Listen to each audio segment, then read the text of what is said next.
I tell people, because everybody's like, well, how do you get to your job? How do you get to your career? I'm like, I have no idea. What I do know is that the longer you're in something in terms of an industry, the more people you meet. It's networking, right? And the more people you meet, the more you network. Every industry is kind of incestuous in the fact, like, someone used to work over here and now they work over here, and vice versa, right? And that's honestly how a lot of this came about. And then after we filmed Les Mills Pump, went back up to Washington, was really done with that area by that point. I missed the sun. I'm a sun. Yeah. I like sunshine. Yes, and, I feel that.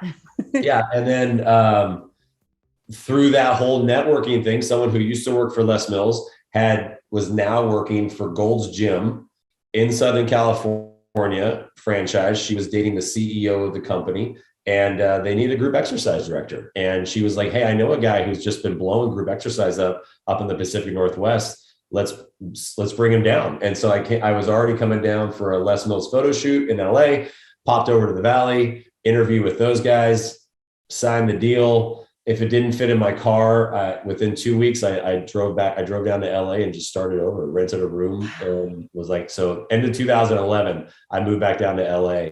Okay. So it was like, let's go big on this one. So was your dad in California? Yeah. So, I was ready to come back to my family too, and see, be closer to my dad, be closer to my, the Freemans. And mom still lives in Texas, so I'd see her from time to time too, but I was ready, for a change. And that's, the business side of it for Gold's Gym. That was a huge turning point for me in my career. Group exercise director, Southern California franchise, one of the most successful, fastest, still growing franchises in the world. When I came in, I think we had 8 gyms, 7 of them had group exercise. And when I left, they had over 25. Wow. So helped them open gyms all across Southern California, worked for them for 4 years. And by that point as well, Les Mills and Beachbody had parted ways. They had done Les Mills Pump. They did Les Mills Combat. Obviously, Jericho and I Jericho was always California based. We kind of, that's my first summit, 2012. Always still promoted the products, but by that point, the companies had dissolved their partnership. So Pump and Combat were dead in the water, not for sale anymore. But obviously, I had made that little splash into the Beachbody coaching network. So they knew who we were. And then, so 4 years into it with Golds, and then that's a whole nother story of what we did there. We just revolutionized how group exercise was tracked and all these different things, and worked with a lot of companies and got some amazing analytics that never existed before that, had been going for a decade trying to get. So I got all that. Then they asked me actually to be their marketing director, because they knew I knew the business, and they're like, it's easier for you to learn how to do the marketing elements than actually learn the business. So the implementation. So I became the marketing director, and we were bringing a lot of stuff into the digital age and Instagram, a lot of stuff. And then honestly, 2015, Carl called me and said, late 2015, I think Carl called me, and CEO of Beachbody was like, network knows you. And I had been helping them develop Beachbody Live at the same time, because I had these gyms of group exercise and Gold, and they were close. So we were letting them test some Beachbody Live products in my gym. So that's how I was already in there with them. And he just called and honestly asked me if I wanted to come do Core de Force. He's like, I want an MMA program.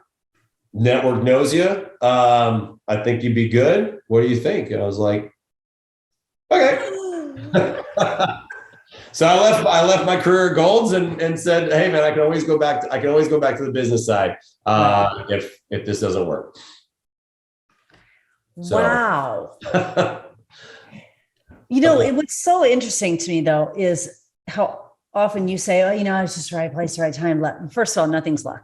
Like you clearly are in the right place at the right time. Yes, but that's for a reason. So I don't think anything's random, because had you taken one other turn or said no one time, we would not be having this conversation today, which I think is so cool to know that this is clear. You were a sports trainer in high school to get to this right now. Isn't that so cool? Yeah, it's crazy when you look back on things, it really is amazing to see how it all works out. And, through this even conversation itself is very Cliff Notes, right? And from a lot of standpoint, but through all of that, look, there was trials, there were tribulations, there was, heartache. There was bad decisions. Yeah. There was a lot of stuff involved there. But I look back on that and always say, okay, if I hadn't moved up to Washington, and at the time I really regretted doing it, but if I hadn't done that, I would be here today. If I hadn't moved back to LA, if I hadn't done this, if I hadn't done that,